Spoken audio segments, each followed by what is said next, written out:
Padre, bueno, te damos gracias por este tiempo tan especial que nos das como pueblo tuyo.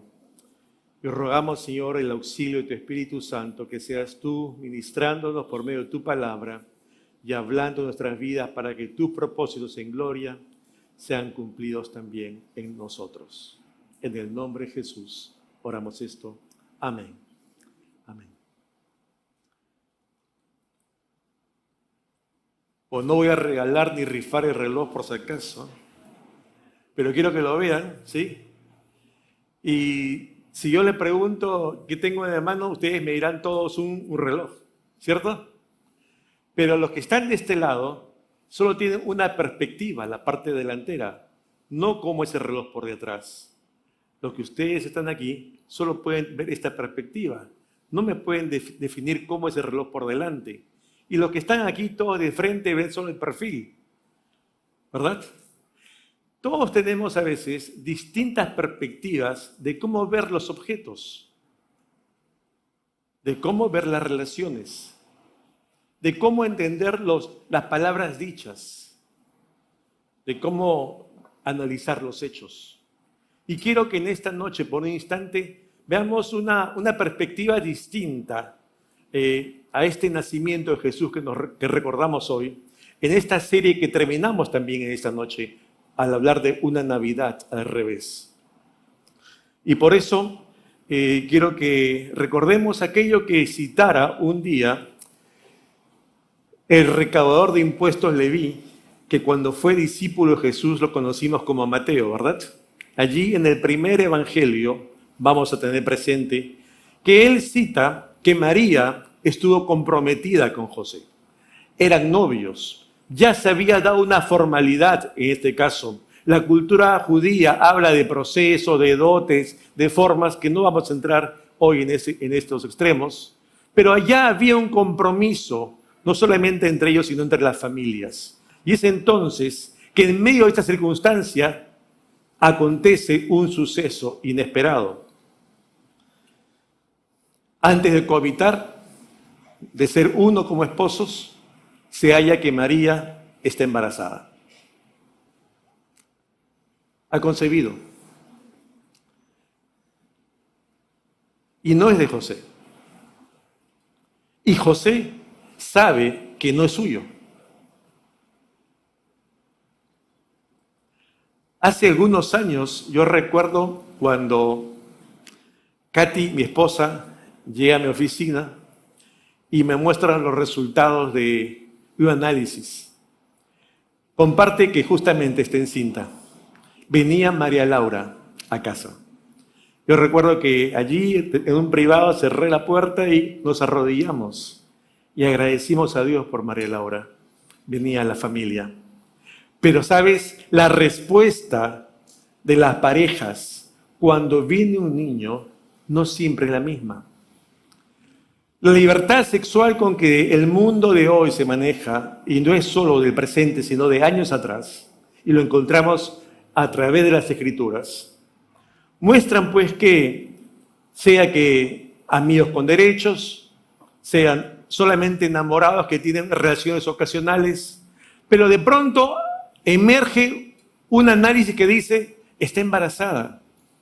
Y obviamente entre ellos dos no hay ninguna meta, ni mediano, ni a largo plazo de un matrimonio, ni nada que los siente como una familia en adelante. Es una noticia que llega de pronto y entonces hay que tomar una decisión sobre la marcha. Y este es el escenario en el cual tiene que desarrollarse este relato del nacimiento. Porque allí está la situación entre José y María. Recordemos en un instante las Escrituras. María, una doncella virgen, se le aparece un ángel del Señor y le dice que va a concebir, ¿no? Y ella dice, pero no conozco varón, y es la gracia del Señor que va a caer sobre ella. Ella ya estaba percibida de lo que venía, pero José no. Y es por eso cuando tú lees en Mateo dice, y de pronto se halló que ella estaba encinta. Es una sorpresa, es algo que impacta su vida, es algo que pone en zozobra esta relación que está dándose. Entonces, José pues no recibe esta noticia, ¿no?, del embarazo con gozo. Es por el contrario, lo turba, como es lógico. ¿Cómo reaccionaríamos nosotros ante esta realidad? Quiero que nos pongamos un instante, cada uno, en las sandalias de José y su entorno. Ahora José va a casa, imagínate, un instante, y dice, ya está de novio, una formalidad, y le dice, papá, mamá, termino con María. Obviamente hay una razón, los papás, pero ¿qué? No es un enamorado, es un novio, ¿no es cierto? Ya se caminó un proceso familiar de vínculo. La pregunta lógica es, ¿por qué? Y él va a tener que decir, ¿por qué? Es que María está embarazada y no es mío. Piensa un instante, ¿qué imaginarían? ¿Cuál sería la reacción de los papás de José? Ahora ponte en la situación de los padres de María. La Escritura no refiere si es que ellos sabían de lo que había acontecido con María y el ángel. Pero pongamos una situación también actual, donde es nuestra hija que sale en estado y no sabe si él va a responder a esa nueva realidad. Y entonces viene también no solamente un temor, una reacción de ella, de la gestante, sino también de quién, de los padres de ella. Y ahora, ¿qué hará? ¿Cómo será el futuro? Nosotros nos haremos cargo no solamente de la hija, sino también del nieto, nieta que viene. Y toda una locuración de pensamientos que emergen. Y esta es la situación que también está viviendo allí. Considéralo. Te pregunto algo más. Si tú fueras José, ¿cuál sería tu reacción cuando te enteras que María, tu novia, está encinta?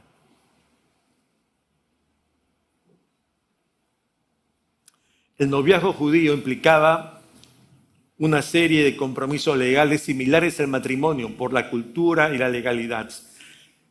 Y justamente esta figura que se da, ¿no? Lo que figura como un adulterio, es una causal válida justamente para que pueda allanarse el terreno de un rompimiento fácil por parte de José a este compromiso al cual él había asumido. Ahora piensa, es una relación de novios, una relación emergente, una relación que tiene sueños a futuro. Contigo pan y cebolla, pero te amo y vamos adelante. Tal vez tengamos una meta cercana, concreta, y después lo que el Señor nos depare. Y de pronto todo se nubla. Todo se quiebra.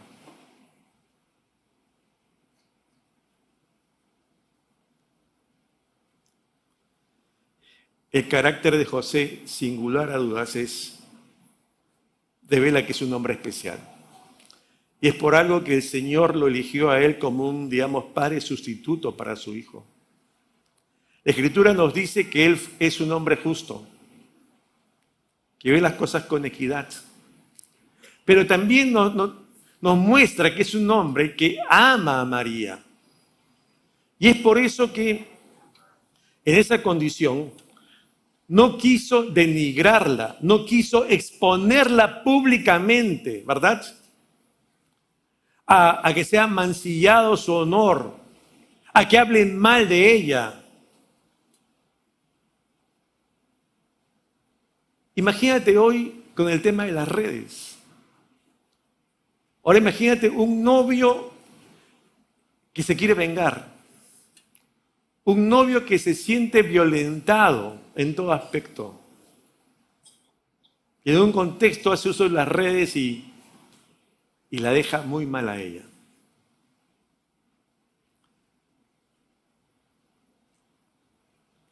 Hace poco, si seguimos las noticias, oíste tal vez de un caso que se dio en las redes, luego en los medios de comunicación, que una mujer que estaba encinta había desaparecido y luego aparece sin el bebé. ¿Te acuerdas? Y al final todo el Perú conmocionado, ahí apoyando a esta mujer, ¿cómo era posible? Y de pronto todo el Perú se da cuenta que fue un engaño. Pero nadie se puso a preguntar allí, ni en la red, ni en los medios de comunicación, ¿qué del novio?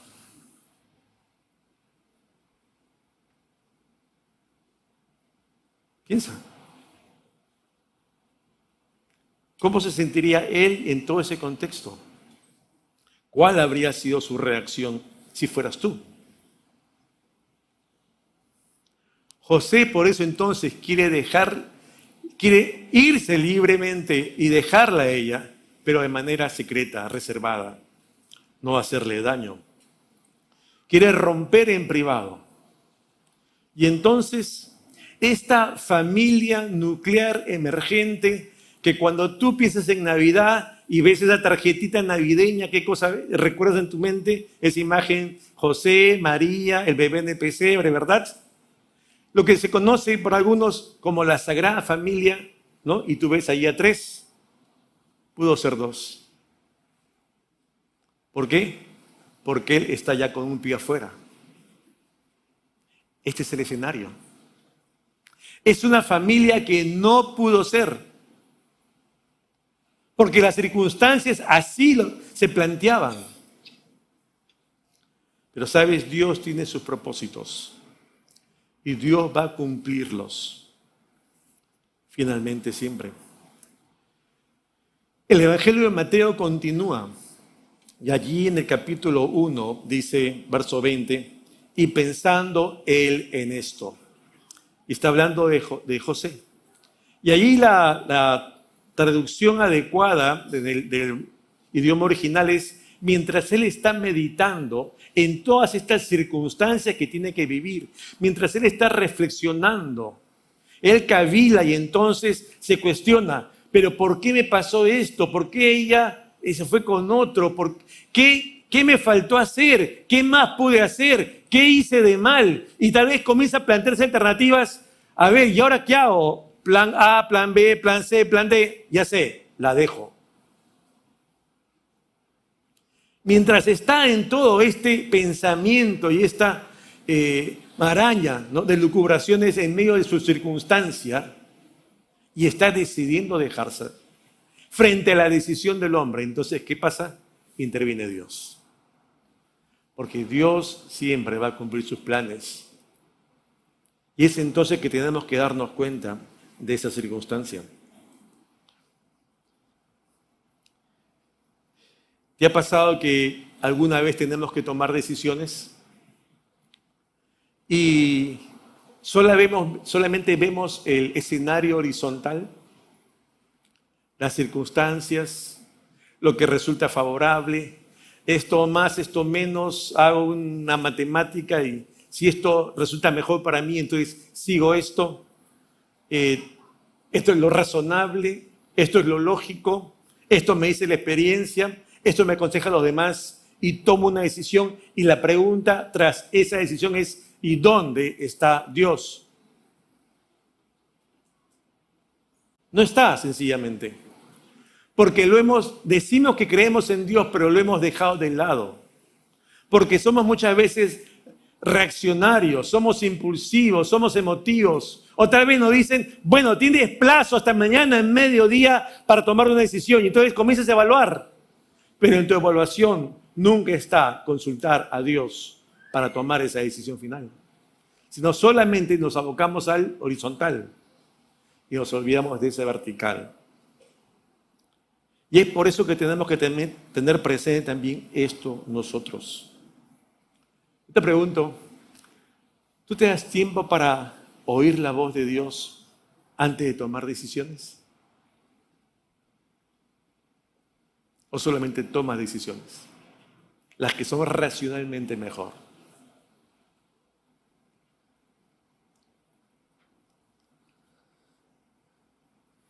Dios se manifestará siempre. Él nos ha dejado su palabra. No solamente es una pauta de lo que revela su voluntad, sino estamos llamados a conocerla para justamente poder tener de Él esa dirección, esa pauta de vida. Y conociéndola, decidamos. Este Evangelio de Mateo entonces nos dice lo siguiente, que Dios envió un ángel, que es un mensajero del Señor. Es un mensajero porque trae un mensaje de otro, no es un mensaje propio, es un mensaje que viene de Dios para alguien en particular, de Dios para José a través de este mensajero. Y es entonces que se le aparece en sueños a José. Eso dice la Escritura. Ahora, Dios interviene en la humanidad para garantizar sus planes eternos de redención para el ser humano, para nosotros, para ti y para mí. Es por eso que, en un sentido, para entenderlo mejor, Dios le dice a José, ¿sabes qué? No tengas miedo. Recuerda lo que le dijo el ángel. No temas tomar a María por mujer, ¿verdad? Porque lo que ella ha engendrado del Espíritu Santo es. No tengas miedo. No tengas temor. Yo imagino ese momento de crisis, de dolor, de aflicción, de tener que tomar una decisión. ¿Y ahora qué hago? ¿Verdad? Entonces José oye la voz de Dios. Porque él está también atemorizado. Él se siente decepcionado. Se siente engañado. Si la toma, se puede pensar, ¿y qué dirán los demás que pueden enterarse de mí?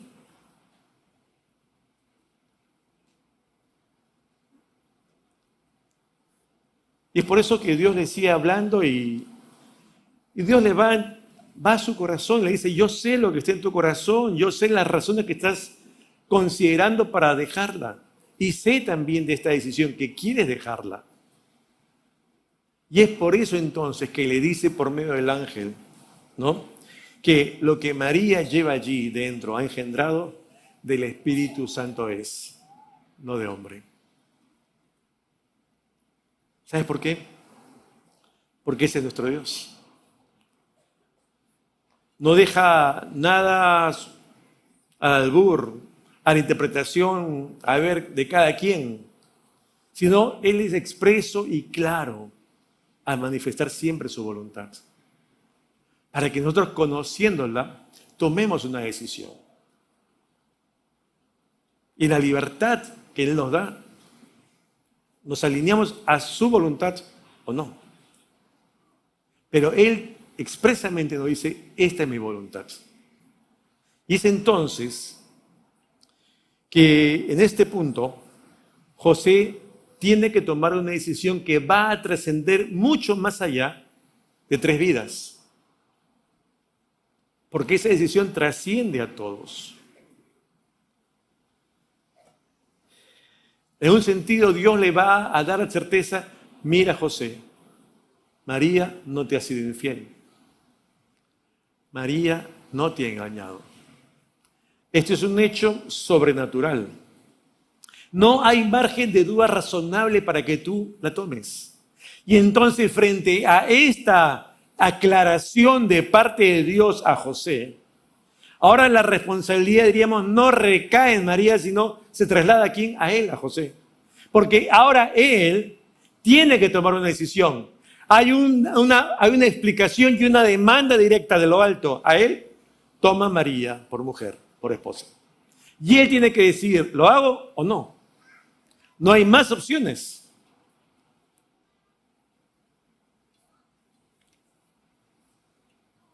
Es Dios diciéndole, ¿sabes qué? Créeme, José. Créeme. Y esa es la vida muchas veces del creyente también hoy, donde tenemos que tomar decisiones en obediencia por fe. No por vista, no por circunstancias, no porque me caiga bien o no, sino porque tenga la convicción que esto es del Señor. Punto.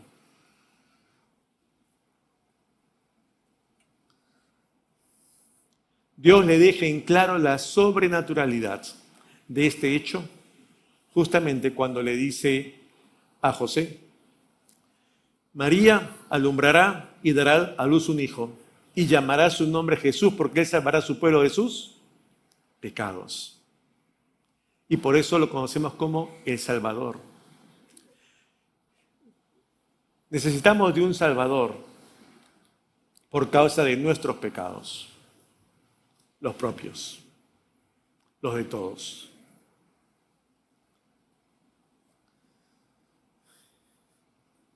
Nos quejamos de las manifestaciones, nos quejamos del cierre de carreteras, nos quejamos de la corrupción enquistada en el Estado.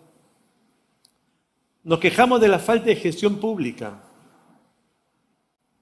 Nos quejamos de la falta de trabajo, de oportunidades. Nos quejamos de todo y por todo. Y siempre debe haber un responsable, pero ¿sabes cuál es el punto final? Que ese responsable nunca voy a ser yo. Siempre pensaré y buscaré que es otro el responsable. Porque cuando vemos los sucesos, otros son los responsables, yo nunca soy responsable de nada.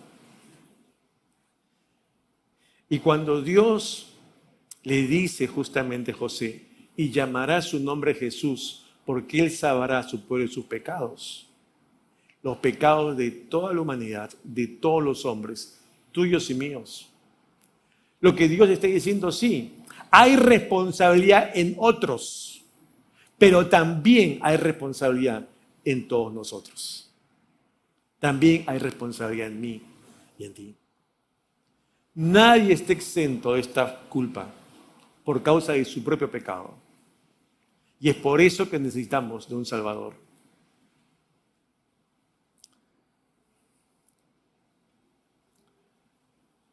Más allá de buscar en otros, debiéramos más bien ver hacia el interior, lo que se cobija en nuestro corazón. Y vamos a descubrir que hay egoísmo, que pensamos generalmente solo en nosotros y en nuestro bienestar y de qué manera esto nos aprovechará. Si me gusta o no me gusta, si me cae bien o no me cae bien. Nada más. Pienso en mí y qué es lo mejor para mí. Ese es nuestro corazón. Y es entonces que como ser humano tengo que darme cuenta que tengo un problema. Que el pecado mora en mí. Y que soy esclavo de ese pecado. Porque tengo una naturaleza que me lleva al mal, no me lleva al bien. Esa es la naturaleza pecaminosa del ser humano, que me tiende a hacer el mal. Indistintamente. Ahora, para que esto cambie, no se requiere de una revolución social, se requiere de una revolución espiritual. Dios obrando en la vida del hombre, en nuestros corazones, en nuestra mente, al moldear y cambiar nuestra forma de pensar para tomar decisiones alineadas ¿a qué? A la palabra de Dios. Si dejamos obrar a Dios en nuestras vidas, entonces las cosas van a cambiar. En nosotros y en los de fuera. Cambios sociales, Dios obrando en nosotros. De allí que, más que ver y buscar a un Dios que solucione nuestros problemas, a un Dios bombero, debemos ser conscientes que estamos frente a un Dios que nos ama con amor eterno, pero conoce perfectamente nuestra condición. ¿Cómo somos? ¿Cómo actuamos? ¿Cómo respondemos? ¿Qué decimos? ¿Qué callamos? ¿Qué ocultamos? Todo. Porque para Él nada hay oculto. Es Dios. Pero a pesar de nuestra condición, nos ama. Y sabiendo justamente nuestro estado es que envía un Salvador. Envía un Salvador. Y tenemos que darnos cuenta que necesitamos del mismo. En otro de los evangelios sinópticos, en este caso ahora Lucas, que también describe este tema del nacimiento de Jesús, vamos a encontrar lo siguiente, que Jesús nace. De forma tal que entonces vemos que ese anuncio del nacimiento no fue algo alegórico, no fue un engaño, sino que fue una realidad, que en el tiempo de Dios se dio y se plasmó aquí, entre nosotros, entre los hombres.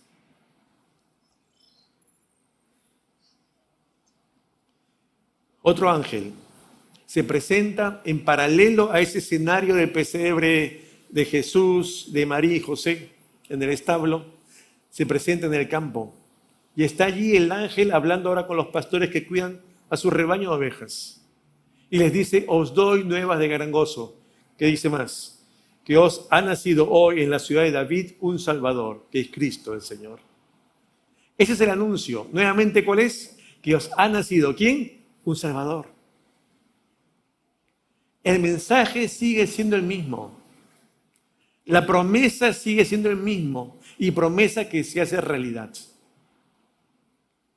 La necesidad del hombre de un Salvador es patente y latente de forma tal que Dios atiende ello. El propósito previo y posterior a la concepción y alumbramiento de Jesús no es que recordemos un pesebre, una figura allí de María, José, pastorcitos, velas, luces y en ese ambiente cantemos y leemos una oración a Dios. No. El propósito de la Navidad no es ese.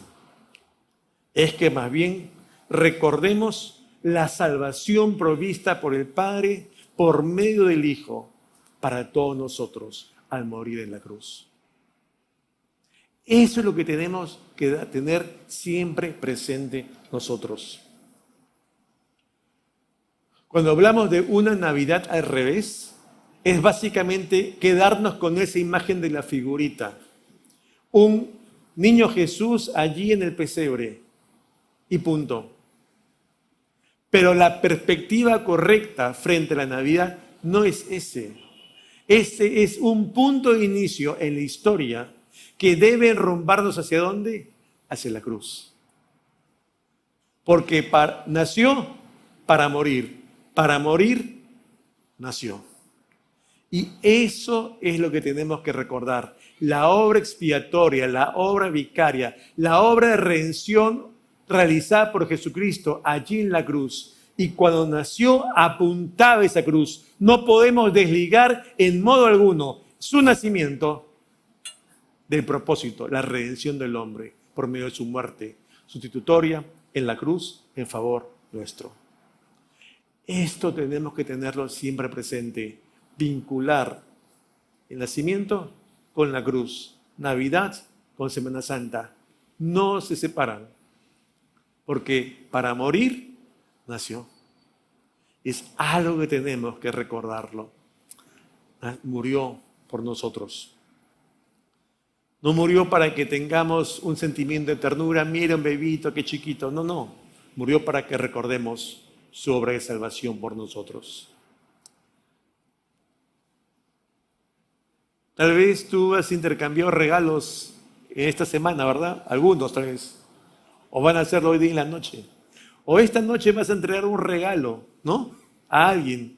O vas a recibir tal vez alguno. El mayor regalo que puede recibir el hombre es la salvación. Es el perdón de pecados de sola gracia por fe y no por obras, proveniente del Padre en favor nuestro. No hemos hecho nada para merecer la salvación que Dios estimó desde la eternidad en favor tuyo y tuyo y tuyo y todos los que estamos aquí. No hicimos nada para merecerlo. Y es por eso que tenemos que recordar eso. No hay mayor amor que este, que aquel que da la vida por el otro, por el prójimo, ¿verdad? Y justamente Dios nos demuestra eso. Dice, cita el apóstol Pablo, guiado por el Espíritu Santo en la carta a los Romanos, mas Dios muestra su amor para con nosotros. ¿En qué? En que siendo aún pecadores, Cristo murió por nosotros. Ese es el mensaje que tenemos que recordar. El nacimiento de Jesús apunta a la obra de redención, operada por Él mismo, por Jesús en la cruz. Y su resurrección. Y esa victoria. Y porque Él vive, nosotros también viviremos. Y esa es nuestra esperanza. Y cuando percibimos entonces este nacimiento bajo otra perspectiva, entonces las circunstancias actuales que pueden rodearnos las vemos con otra perspectiva, no la horizontal, sino bajo el prisma de lo alto. ¿Te das cuenta? Y entonces así se ven las cosas distintas. Porque las cosas adversas, como las pudo ver José en su momento, finalmente tenían un propósito en gloria para el cumplimiento de sus planes. ¿Pero por qué me pasa esto a mí? Pudo haber dicho José. Pero Dios tenía sus planes para que eso le pase a José y no a otro. ¿Te das cuenta? Y tal vez algo también acontezca en tu vida, que tengas que darte cuenta que Dios tiene planes también para ti, pero que tienes que también aprender a oír para ponerlos en práctica. Termino. Cuando vivimos nosotros bajo nuestros criterios, solamente bajo la razón, porque tengo inteligencia, ¿verdad? Porque tengo experiencia, porque tengo estudios, porque tengo 2 dedos de frente, y tomo decisiones y me olvido de Dios, pero digo que soy creyente. Entonces, pregúntate, ¿qué tipo de creyente eres? Cuando en tu día a día dices creer en Dios, pero tomas tus decisiones sin Dios. Y eso es lo que tenemos que tener también presente hoy.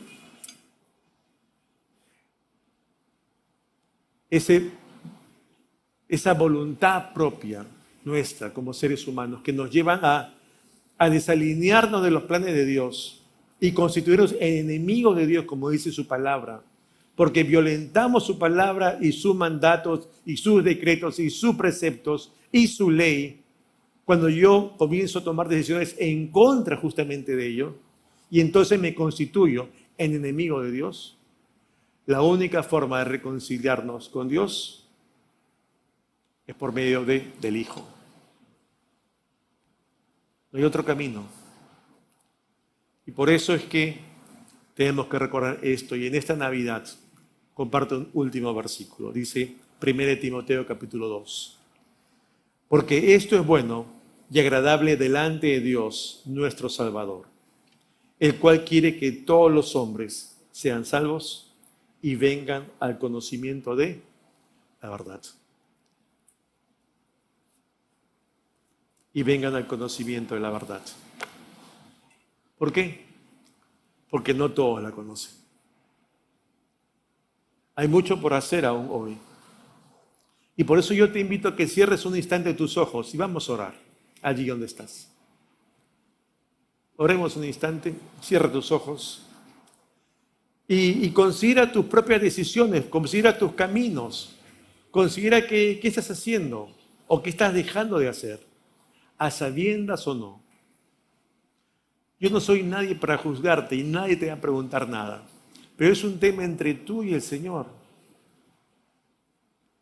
Yo te animo a que puedas evaluar un instante tu vida y recuerda a Jesús es el Salvador, porque Él vino por causa de nuestros pecados. Y si tú te das cuenta que tienes algo que pedirle perdón hoy a Dios por tus pecados, porque con una u otra acción, una u otra omisión, has violentado sus principios, pídele perdón allí, en silencio, entre tú y el Señor, en una oración en silencio. Nadie te va a preguntar, es entre tú y Dios. Dile, Señor, perdóname. Reconozco en esta noche esta condición mía. Te pido perdón. Quiero renovar mi fe en ti. Quiero renovar mi confianza en ti. Quiero renovar mi relación en ti. Quiero restablecer esa comunión que he perdido producto de mi pecado. Quiero que esta Navidad sea una Navidad al revés. No como he estado viviendo los últimos días, meses o años. Quiero que tú obres en mi vida. Si tienes que hacer esta decisión en silencio, haz esa oración en tu sitio. Entre tú y Dios únicamente.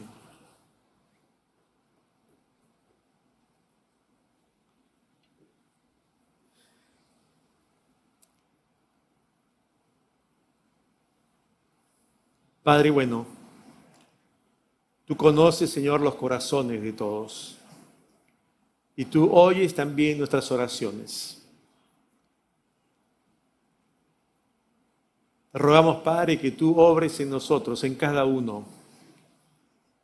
Y tú respondas, Señor, por tu gracia, por tu misericordia, en compasión, a cada oración, Señor, sincera, elevada hoy a ti en ese tiempo.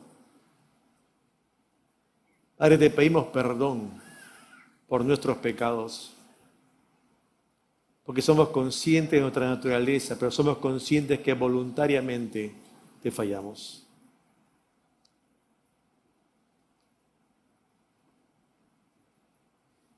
Y mientras seguimos orando cada uno, solo quiero recordarte que el perdón conlleva arrepentimiento. El arrepentimiento significa dejar de hacer lo malo, dejar de actuar indebidamente. Padre, gracias por tu palabra. Te rogamos que esta Navidad sea propicia para recordar, Señor, que estamos llamados a una comunión contigo. A ti te damos todo el honor y toda la gloria y te rogamos que tú obres en la vida y familias de aquellos que hoy han elevado una oración para restablecer su comunión contigo. En los méritos de Jesús, nuestro Señor. Amén.